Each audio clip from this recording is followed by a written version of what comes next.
Hey, what's up, YouTube? It's your boy Willie T with the E in the 3, and we back on a video today.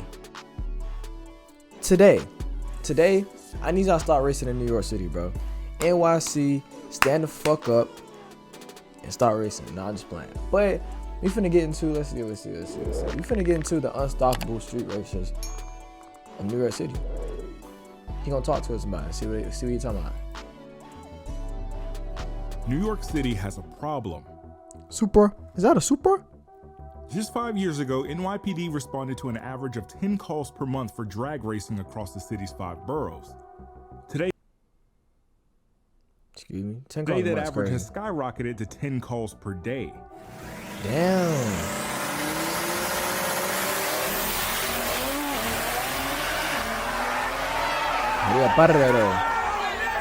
This multifaceted issue has only grown worse over the years, partly fueled by the easy access to affordable but fast vehicles, the systematic dismantling of drag racing tracks across America thanks to the effects of urban sprawl, and the worst one of all, the insatiable appetite for Instagram clout.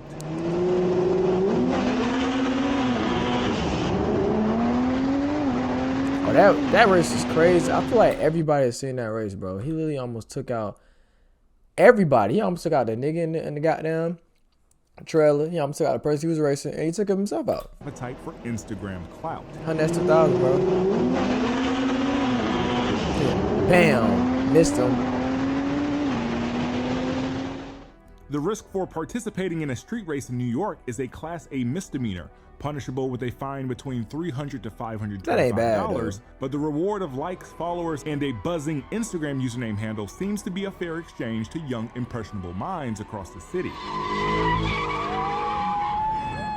The NYPD's multi-billion-dollar annual budget and 36,000 full-time officers are in an ongoing struggle to keep the city's street racing epidemic under control. Hey, you seen this video, but with suspect cars that drastically overpower patrol vehicles and crumbling infrastructure make it almost impossible to solve. But how did it get to this point? Well, it's pretty complicated. Welcome to Explained. Talk to us.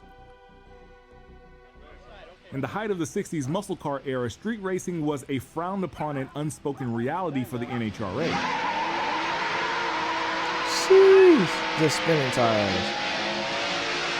Damn. They wanted safe, controlled environments for racing with lucrative ticket sales at racetracks, while some racers wanted to test their production-based pro stock cars on the street for bragging rights, big crowds, and huge tax-free winnings. Damn. Across the US in the late 60s, there were numerous hotspots of illegal street racing, from the stretch of road between Detroit and Pontiac, Michigan, named Woodward Avenue, where an unbeatable Hemi-powered Plymouth GTX, nicknamed the Silver Bullet, was king, all the way to the birthplace of hot rodding itself, Southern California, where racers would cruise Van Nuys Boulevard and search for quarter-mile races from stoplight to stoplight. In New York City, however, racing was more discreet and more dangerous. The connecting highway, which like it sounds connected the Brooklyn-Queens Expressway to the Grand Central Parkway in Queens, was the home of big money races in the city. Everything from pro stock Hemis to even a dragster raced from underpass to underpass, with as many as 40 cars and 3,000 spectators occupying the lanes on any given night. Damn. As the police presence became overwhelming, even to the point of 26 arrests in a single day, the illegal races would scatter across the city, and the legend of the connecting highway would be relegated to Polaroid photos and magazine stories and retrospectives. These folks been doing this shit a long time. What that was? Hold up. That's a Beamer. That's a Fox body. In the 90s, spots like Hunts Point in the South Bronx and Fountain Avenue in Brooklyn became a hotbed for racing, and unlike decades prior, with General Motors, Fomoco, and Chrysler's finest engines roaring down the blacktop, Japanese cars became a common contender amongst the domestic competition. That is Prelude. I know my cars, Nyc. That's an Acura Integra and a Prelude. Honda's little but mighty B-Series powered Civic and CRXs quickly gained an elite reputation amongst the underground leagues, as they were lightweight with a relatively simple dual overhead cam inline 4-cylinder that responded strongly to turbocharging. The task of owning a personal car in New York City was already a hassle, so the compact body style, great turning radius, and great fuel mileage made the Honda platform ideal for a weekend racer and weekday commuter all in one. What about here? Sleepers.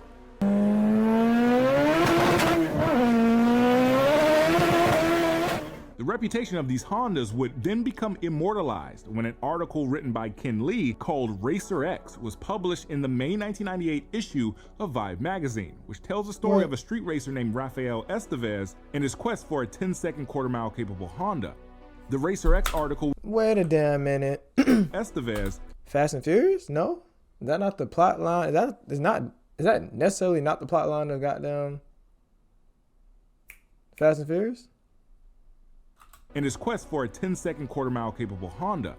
The Racer X article would 10-second reach car? all the way to Hollywood, inspiring director Rob Cohen to pitch the idea of a street racing. Did I not just say that shit?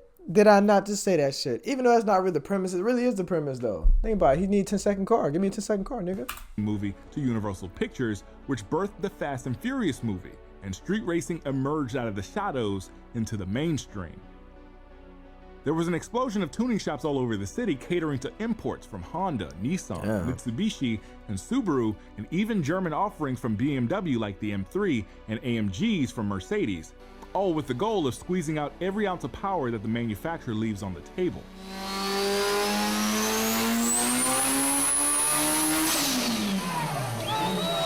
Damn, them niggas' ears is on fire. 883 horses? As the years progressed, ECU processors got more powerful, turbocharger design and implementation got better, and ultimately the cars got much faster and more dangerous.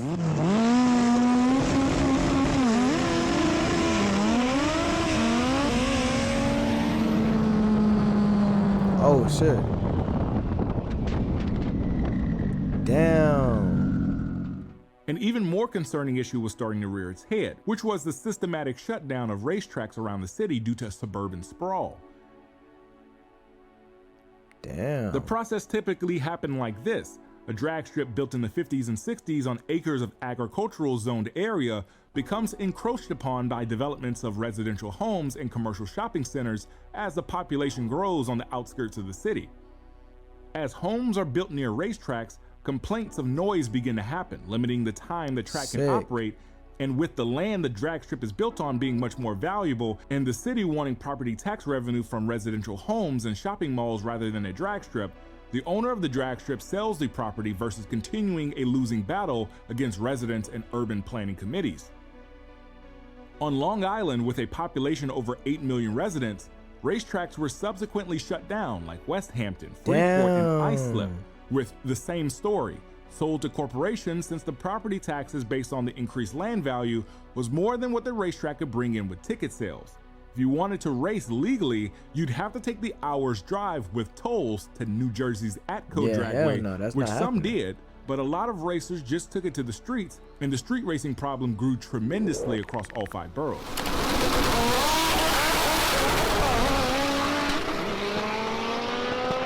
Shit, it's a struggle everybody dealing with, bro. Like, they shutting down everything around here, bro. I mean, but in Atlanta, bro, I'm not gonna lie, in Atlanta, we ain't got no drag strip, but in Atlanta, we do got places that, like, we got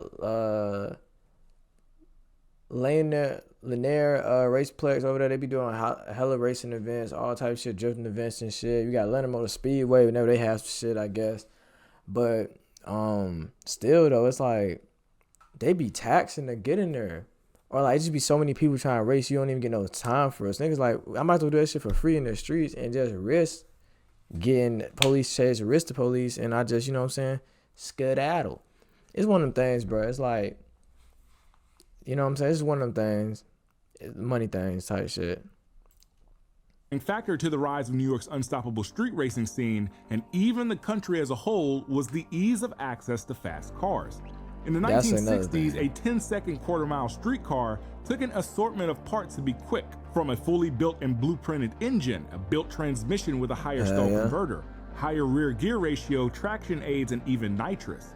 In today's world, an unassuming BMW 340i xDrive with the venerable B58 turbo inline-6 engine is just an ECU tune, a downpipe, and E85 fuel away from matching those figures, while also being very unsuspecting. And see how the old school motherfucker, that shit gonna cost you about 10, 20 thou wow. 10, 20 thou wow easy. A fucking MHD, goddamn, they make MHD for B58 probably. MHD full bolt-on, like, think about it. Charge pipe, downpipe, tune, E85, bro. What? Goddamn 2-3, if that, 2 or 3,000, even if that. Face marketplace, get that shit for $1,000. 2-3,000, if even that. It's a second car, bro. That's the difference. To the naked eye.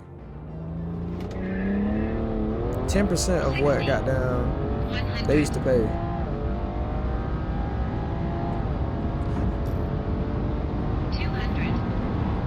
The BMW 340i was essentially half the price of the flagship BMW M3, but with bolt-on modifications, it was faster for much cheaper. Yeah. I mean, you ain't find no 340i for no 25. Well, you probably can get a goddamn, not 30,000 miles though. 30,000 mile clean title, 24,000. That ain't happening today. They probably put the numbers up there, but you know what I'm saying, type shit. Actually, you probably do that. When they first came out. Yeah. Where a Chevelle or Fox body Mustang would need a skilled professional to re-engineer the car to reach those breakneck speeds in 1,320 feet, the BMW or even an Infiniti Q50 was just some hand tools and an internet connection away from being a real performer, and younger enthusiasts quickly flocked to those platforms. The EcuTech.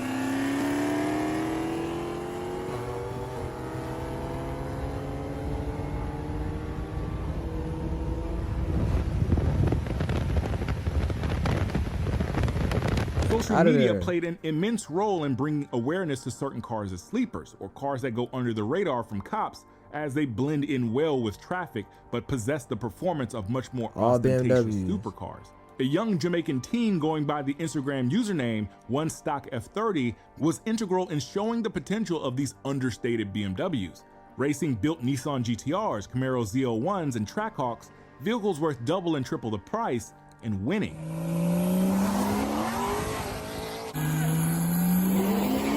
Damn. That's all-wheel drive too, bro. Gotta be. At one point, the whole city was tuned into an unfolding David versus Goliath story. A measly BMW 340i taking down exotics and muscle cars on the street for bets as large as $40,000. Sheesh. The reputation of German coupes and sedans had always been a staple amongst New Yorkers, dating back to the 80s with the E30 M3, the 500e Mercedes, the SL, and many more. But what the 240, 340, and 440i had that those didn't was that they were attainable and blended in with traffic, making it the perfect candidate for a getaway car. Facts.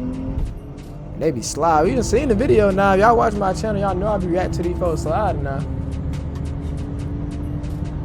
Getting up out of there. What it called? Swimming, surfing. NYPD's pursuit policy requires that a vehicle pursuit be terminated whenever the risk to officers and the public outweigh the danger to the community if the suspect is not immediately apprehended. Pursuits in a city as densely populated as New York are extremely dangerous to civilians and pedestrian onlookers, leading NYPD to almost always call off chases for non-violent crimes like street racing and speeding. Officers would rather use the offender's license plate to reveal the identity of the individual and arrest later in a much safer environment. This doctrine made the trend of using ghost cars or vehicles with altered or stolen plates that don't match the offender's identity so they can elude police with impunity to become the norm amongst criminals and even ghost street cars. Crazy. A crackdown announced today on what Mayor Adams calls ghost cars. Those are vehicles that have fake license plates on them. In response, NYPD in the beginning of 2023 began to chase indiscriminately, with a 600% jump in pursuits from the prior year, thanks to the most active of units called the Community Response Teams, which are plainclothes officers in polo shirts and khakis who drive unmarked cars which are mostly blacked out Ford Tauruses. This explosion in pursuits does have a downside. innocent civilians who are caught between the struggle of man and machine, and in some cases have to pay the ultimate price. The NYPD is stuck between a rock and a hard place when it comes to solving the street racing issue, being more tough on evaders and chasing them, pitting innocent civilians at risk. I say stop worrying about it. Chase, which reinforces criminals to running away and burdens the system with higher insurance premiums thanks to hit and runners. In essence, New York's street racing problem just boils down to 3 factors. Every year there are less and less drag strips which house a safe and controlled environment for racing to happen thanks to the effects of urban development. Having access to a 500 horsepower or more car is as easy as signing on the dotted line for a high interest rate loan on a used BMW and adding a downpipe and a tune. And last of all, social media encourages copycats to emulate what they see for likes and follows, but most lack the skill set required to properly control and handle a performance vehicle, leading to more preventable accidents that burden the system as a whole. Man, RIP, man. Y'all don't know what happened, bro. That shit was crazy. I say all this to say, if you see a Where's 981 or Sean video, don't replicate it because you don't got it and you'll probably mac. Facts. Let them know, man. Let the young know, man. I know young niggas out there right now, bro, that's trying to run that takeover shit, bro. And it's like, in all honesty, bro, out here in Atlanta, we really ain't got no place to have legal slideshows. Like, they just started opening up legal slideshows in Alabama, so people be trying to travel there, but still Alabama's still like 2-3 hours away, bro. Like, some folks ain't just trying to do that shit. Like, they just trying to have like a little fun little weekend. They already in the city, they slide to the city 30 minutes away, they slide to the city, you drive around the city and you just get lit running from the cops and shit. A lot of people just go for the adrenaline rush, bro. They just want the adrenaline rush of like running from the cops and being on the run, and like that shit is exhilarating, that shit is fun. At the same time though, like when you get older, like I've gotten older, so like I just don't want to do that shit no more. I mean, I didn't even do that shit anyway, but I done seen videos, I done been around people that have done that. But you know what I'm saying, there's no legal pits. Like we had a legal pit like twice before, and it just, people be acting a fool, acting the ass. Like the last one we went to, I was there, I slid my truck, and niggas, everybody stole the helmets. Everybody stole the helmets, so like we ain't doing that shit no more. Damn, let me goddamn go back to clean screen. I'm tripping. But yeah, like they stole the helmet, so they was like, we not finna do that shit no more. Like, y'all stole our helmet, what the fuck? So is there a real solution? Fuck no. I feel like you should worry about like the safety of the people, not us, you know, street racers. I'm not a street racer. Let me stop. I want a V6 Camaro. Let me fucking stop it. But like not car enthusiasts, people that like to be out there and, you know, cars and doing car shit. Don't worry about us, or give us a safe place to do that shit. Bring back a drag strip. I don't think about go to that shit for real. The only solution that we have, only short-term solution that we have, is these folks that got all this money, these folks that own these high-performance shops, they need to find a place to host events. And I know people don't want to do that shit because it's a lot legal, and people want to take shit down, tear shit down. But I don't know, bro. I ain't got no solutions for real. I have no solutions. I just know the problems. I have no solutions.